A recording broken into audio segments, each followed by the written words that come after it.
अस्सलाम वालेकुम दोस्तों। जैसा कि आप सबको पता है कि कश्मीर में आतंकवादी हमला हुआ है और 27 हिंदुस्तानी को मार दिया गया।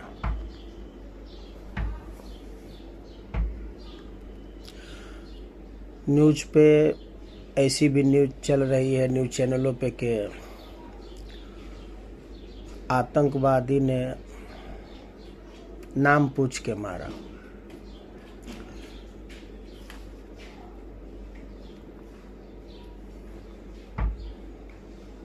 हिंदू है तो गोली मार दिया और मुसलमान है तो छोड़ दिया।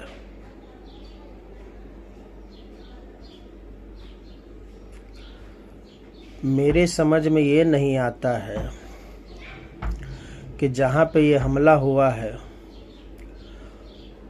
बताया जा रहा है कि वहाँ पे 2000 सैलानी थे और 4 आतंकवादी।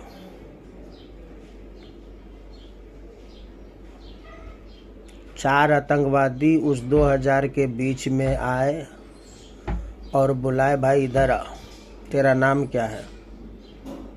अब्दुल, तू साइड हो। तेरा नाम क्या है? रमेश। यकीन नहीं हुआ, आधार कार्ड दिखा। आधार कार्ड दिखाया, फिर भी यकीन नहीं हुआ तो बोला पैंट खोल।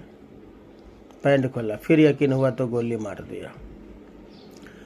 तो अब ये बताइए, इस प्रक्रिया में अगर एक आदमी के पीछे 2 मिनट भी लगा तो 27 दूना 54 मिनट हो गया।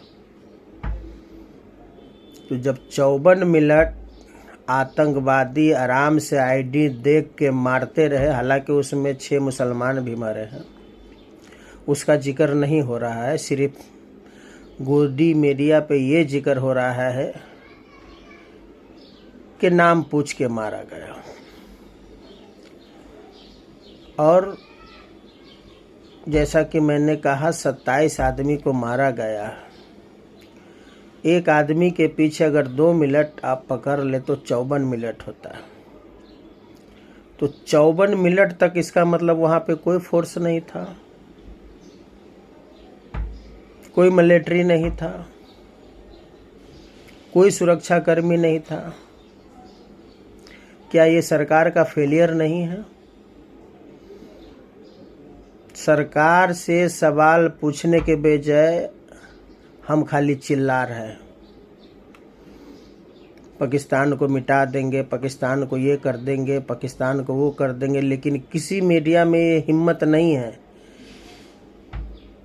कि सरकार से सवाल पूछे कि जब इतना सिक्योरिटी वहाँ टाइट है तो फिर ये लोग आ कैसे जाते हैं।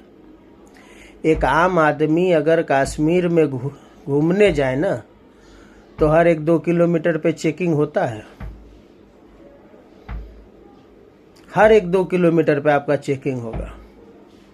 लेकिन आतंकवादी आराम से आते हैं, हिंदुस्तानियों को मारते हैं और चले भी जाते हैं। ये नहीं कि वो पकड़ा जाता है या वो मारा जाता है, ऐसा नहीं होता। जैसा कि इससे पहले पुलवामा में हुआ था,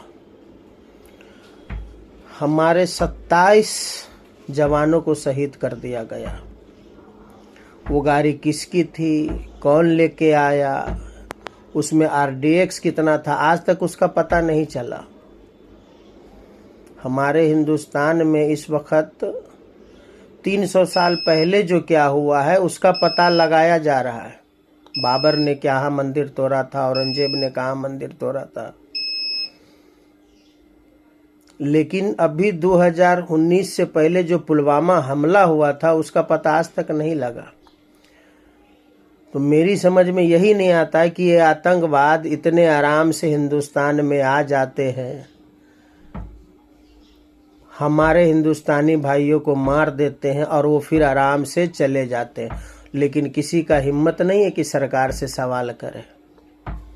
और प्रधानमंत्री सऊदी दौरे पे थे,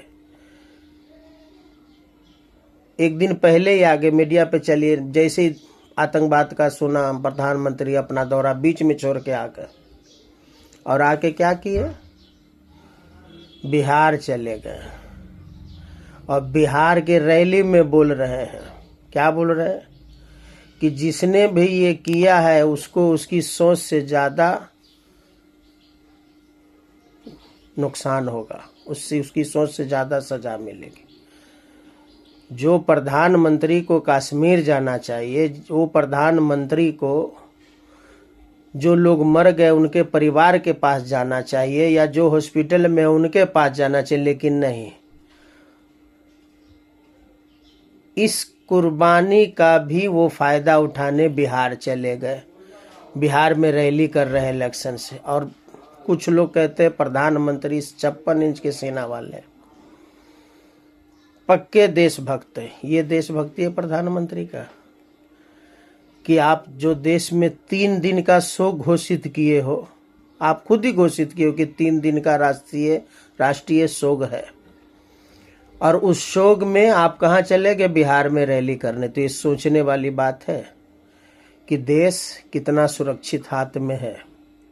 अगर ये सुरक्षित हाथ है तो मेरे हिसाब से तो ऐसा हाथ नहीं होना चाहिए, और न ऐसे हाथों में देश होना चाहिए।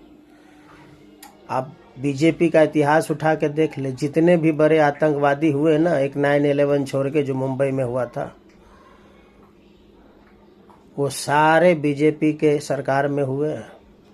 चाहे पुलवामा हो, या अब हो, या संसद पे हो, या उड़ी का हो, या बालाकोट हो, सब। लेकिन फिर भी कुछ लोगों को लग रहा है क्या देश सुरक्षित हाथ में है। और एक जो बोली, एक पॉइंट में और बोलना चाहूँगा कि वो 27 लोगों को जो मारा गया है, उससे ज़्यादा एक बोली ने इस देश में लोगों को बांट दिया है, और वो क्या है कि नाम पूछ के मारा गया।